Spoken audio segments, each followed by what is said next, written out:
ரூபாய் நில மோசடி தொடர்பாக விசாரிக்கப்பட்ட வழக்கில் சுமார் 200 கோடி ரூபாய் மதிப்புள்ள நிலங்களை மோசடி செய்வதற்காக உருவாக்கப்பட்ட ஆவணங்களை பறிமுதல் செய்து பல்வேறு குற்றங்களை மத்திய குற்றப்பிரிவு போலீசார் தடுத்துள்ளனர். சென்னை தியாகராய நகரில் வசித்து வரும் தொழிலதிபர் சுப்பிரமணி என்பவர் பல்வேறு தொழில் நிறுவனங்களை நடத்தி வருகிறார். கடந்த ஆகஸ்ட் மாதம் சென்னை காவல் ஆணையர் அலுவலகத்தில் இவர் புகார் ஒன்றை அளித்தார். அப்புகாரில் அவருக்கு சொந்தமான மடிப்பாக்கம் பகுதியில் அமைந்துள்ள சுமார் 4715 சதுர அடி கொண்ட 2 வீட்டு காலி மனைகளை மோசடியாக அபகரிக்க வேண்டும் என திட்டமிட்ட அடையாளம் தெரியாத நபர்கள் சொத்தின் உரிமையாளராகிய தான் இறந்துவிட்டதாகவும் KK நகரை சேர்ந்த பிரியா என்ற ஆள்மாறாட்ட நபர் மட்டுமே வாரிசு என்பது போல போலியான வாரிசு சான்று ஏற்படுத்தி வேளச்சேரி சார்பதிவர் அலுவலகத்தில் வைத்து தன்னுடைய வீட்டு மனைகளை வேறு நபர்களுக்கு விற்பனை செய்துள்ளதாக தெரிவித்தார். மேலும் அப்புகாரில் இந்த மோசடியில் சுமார் 2 கோடி ரூபாய் வரை பணம் பெற்று ஏமாற்றியுள்ளதாகவும் அவர்கள் மீது நடவடிக்கை எடுத்து சொத்தை மீட்டு தரும்படியும் கூறியிருந்தார். அதன் பேரில் மத்திய குற்றப்பிரிவு போலி ஆவண புலனாய்வு பிரிவு போலீசார் வழக்கு பதிவு செய்து விசாரணை மேற்கொண்டனர். போலீசார் விசாரணையில் KK நகரை சேர்ந்த ரவுடி ராகேஷ் மற்றும் மடிப்பாக்கம் பகுதியை சேர்ந்த கார்த்திக், நெசப்பாக்கம் பகுதியை சேர்ந்த வெங்கடேஷ் ஆகியோர் திட்டமிட்டு மோசடியை அரங்கேற்றியது தெரியவந்தது. அவர்களது நண்பர்களான பாலசுந்தர ஆறுமுகம் என்கிற வசந்த், சாலமன் ராஜ் ஆகியோருடன் சேர்ந்து கூட்டு சதி செய்து தொழிலதிபர் சுப்பிரமணிக்கு சொந்தமான தாய்பத்திரத்தை ஆன்லைன் மூலம் பதிவிறக்கம் செய்து அதேபோன்று போலியான ஆவணம் தயார் செய்து மோசடியில் ஈடுபட்டது தெரியவந்தது.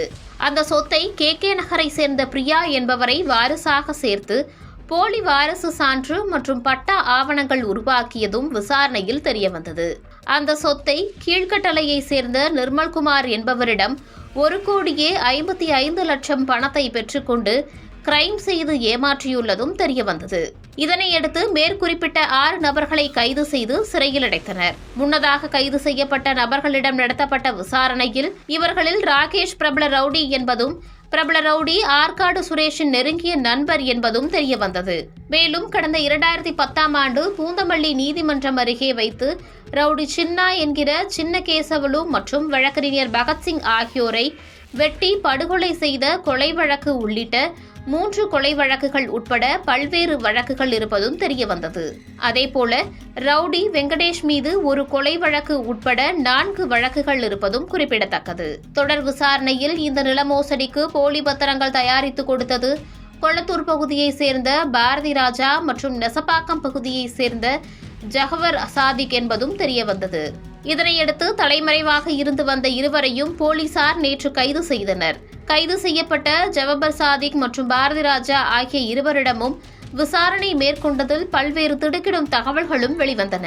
போலி பத்திரங்கள் தயாரித்து பல்வேறு மோசடி நபர்களிடம் அதனை 50,000 இருந்து 2 லட்சம் வரை ஜவபர் சாதிக் மற்றும் பாரதி ராஜா விற்பனை செய்து வந்துள்ளனர். குறிப்பாக ஜவபர் சாதிக் நில மோசடி வழக்கில் போலி பத்திரங்கள் தயாரித்த விவகாரத்தில் கடந்த 2017ஆம் ஆண்டு கைது செய்யப்பட்டு சிறையில் அடைக்கப்பட்டதும் அதன் பிறகு வெளியே வந்த இவர் திரைத்துறையில் விஷுவல் எடிட்டிங் ஊழியராக பணிபுரிந்து வந்துள்ளார் என்பதும் தற்போது குறும்படங்கள் மற்றும் விளம்பர வீடியோக்கள் செய்து தரும் அலுவலகம் நடத்தி வருகிறார் என்பதும் தெரியவந்தது.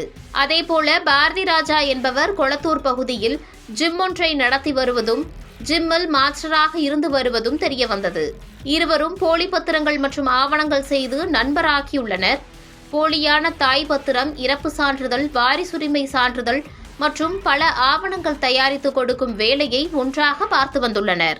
இதில் ஜவஹர் சாதிக் என்பவர்தான் முக்கிய நபர் என்பதும் அவர் தயாரிக்கும் போலி சான்றிதழ்களை பாரதி ராஜா நடத்தி வரும் ஜிம்மில் வைத்து மோசடிக்காரர்களுக்கு கைமாற்றி விடுவதும் தெரியவந்தது. இதனையடுத்து போலீசார் ஜவஹர் சாதிக் வீட்டுக்கு சென்று சோதனை நடத்தியதில் அவரது வீட்டில் ரகசிய அறை ஏற்படுத்தி அதில் லேப் உருவாக்கியுள்ளதும் அதில் போலி ஆவணங்கள் தயாரித்ததும் கண்டுபிடிக்கப்பட்டது.